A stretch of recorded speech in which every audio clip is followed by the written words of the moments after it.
So I'm going to talk about the connection or the lack of connection between press coverage and policy action.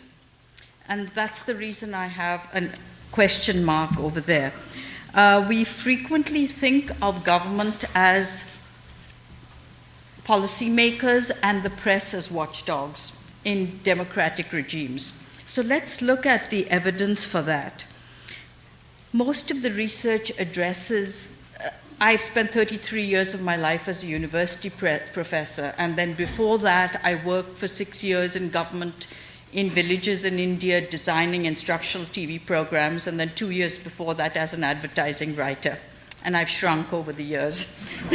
So let's then look at the outline of what I'm going to say. I'm going to talk about reasons for the Africa-Asia food crisis. I'm going to talk about my prescription. As a media researcher, of course, I think of media as the tool, recognizing, of course, that there are lots of other tools too. And one thinks of media, the press, in terms of speaking truth to power. Human rights organizations do it, the press does it. I'm going to then talk about the dilemma of government policy makers in terms of advice they receive. And then, what does the research on the press say? For the most part, it's focused on individual readers. And we know very little about the relationship between the press and public policy. However, I will share that little information just to generate gaps for us to address. So what is the problem in terms of food? We know that we see hunger and malnutrition. The first speaker today and others have talked about the 1 billion people who are malnourished around the world. You look at documents, they talk about the stunting as a result of bad policies. And I'm quoting from the preface of Scott's book, where it talks about the errors are across the political spectrum. It's not one regime or another regime, one party or another. And Scott's book, that he very gently did not discuss despite my encouragement, really focuses on distribution as the problem more than production.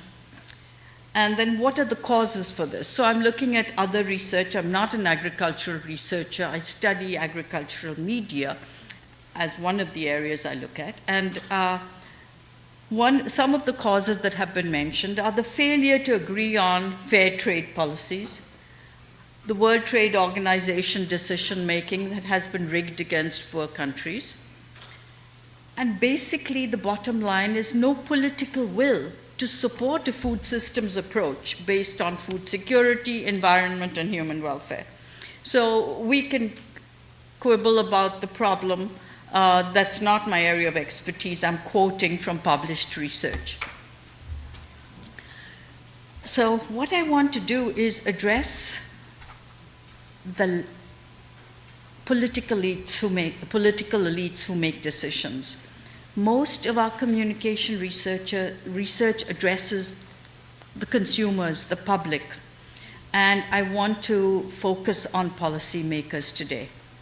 I suspect you recognize all these gentlemen and the lady, so we won't talk about who they are. And so what's my prescription?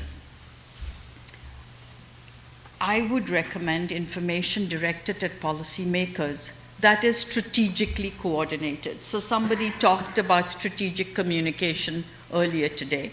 We have to recognize the reality that national policymakers make decisions based on self-interest. At the same time, the press and human rights people talk about universal humanitarian values. Is there some way to think strategically about addressing both? And if we don't address both, and if we only write about people dying in Darfur, which was my last book about the geopolitics of news, and we can yell and scream till we're blue in the face, but we have 200,000 Darfuri refugees in refugee camps. and they will stay there. The refugee camps have become permanent settlements around the world because despite press coverage, nothing happens. So what about speaking truth to power? That's what Scott does for a living. And we see the American Friends Service Committee, the Quakers wrote a really good report on this in 1955.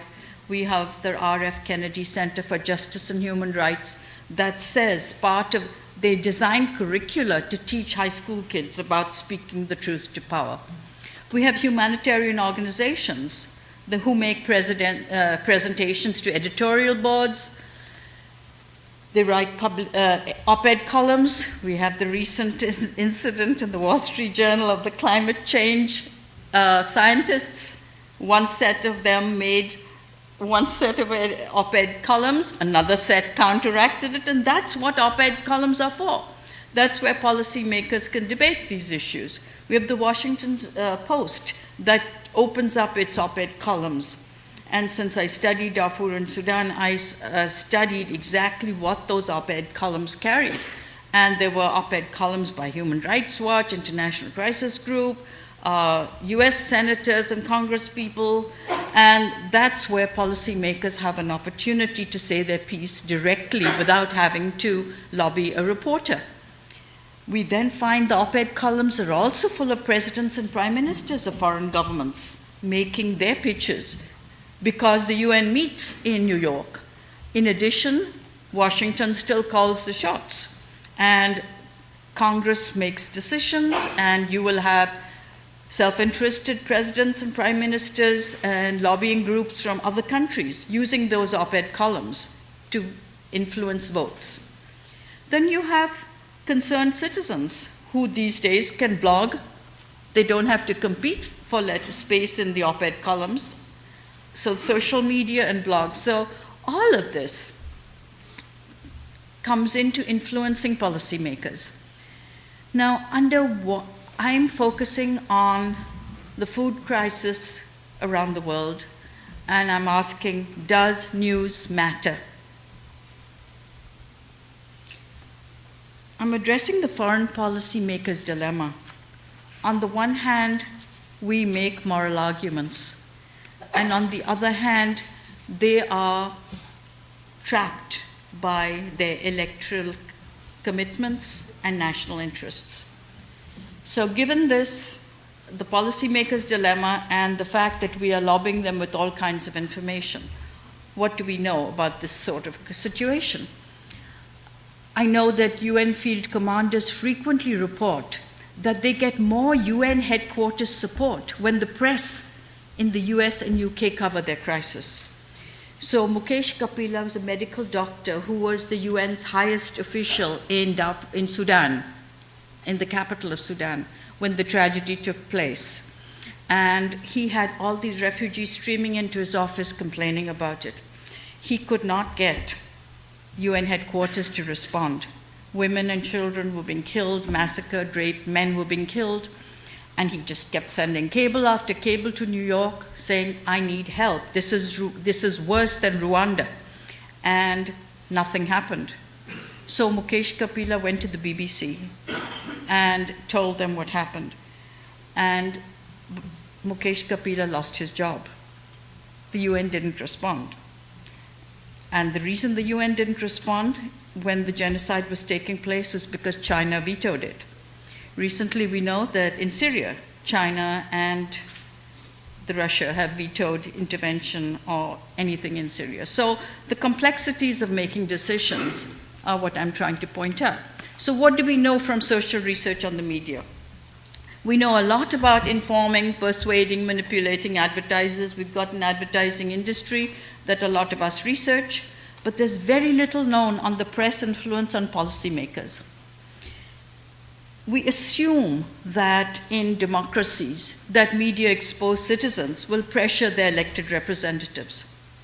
We have only one study that shows that press coverage has an independent and direct influence on decisions that affect policies made by the US government. So clearly we need more research on the range of conditions under which this happens.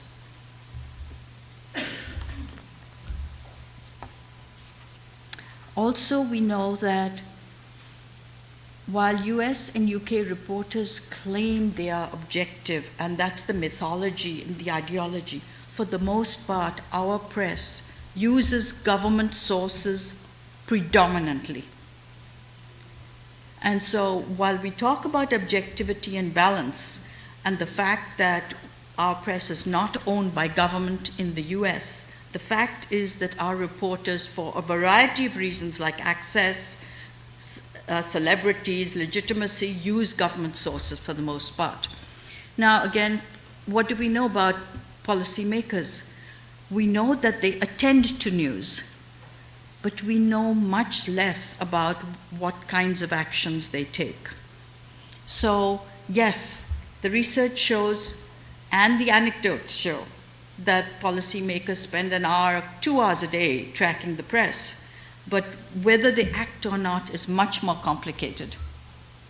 So the research shows that action is a function of how much coverage there is and the framing of those reports. How is the reporting framed? So when you look at framing, does it address causes of the crisis? Does it just describe the conditions and the sensational coverage? Does it report on remedies? Is it episodic? Is it thematic? There's a variety of research on the treatment of the report. What stage in the crisis does the attention take place? Darfur was covered after the major massacres were over. So was Rwanda after the massacres were over. Then what else is the press looking at in terms of policy issues? We know that the Rwanda coverage was delayed because at the same time South Africa was celebrating its independence. So all the press was in South Africa covering Nelson Mandela. At the same time you had Rwanda taking place. But by the time the press got there, it was too late. And the major coverage was by the BBC at that time. And then ultimately you ask, what's the incentives to act? What's in it for me? I've been frequently asked that in many developing countries I've worked with when I'm seeking data on government decision makings. I remember I interviewed a telecom policy maker, a bureaucrat actually in the telecom ministry in India. And I said, I'd like to know all of this information. And I will write up an academic scholarly thing. I'm not from the press. So you can give me your side, I'll speak with the other side, etc. And he said to me, what's in it for me? I was just flabbergasted. I just didn't know how to respond. But the incentives, what's in it for the policymaker? So news organizations are part of a bigger effort by human rights organizations and public citizens lobbies. So the press covers what it can as private profit-making organizations in this society. But you do need all kinds of other efforts to support that.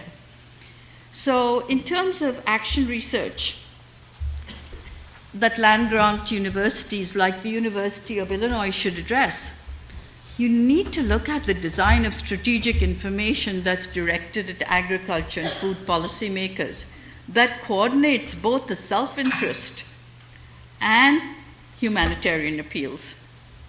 Okay, thank you.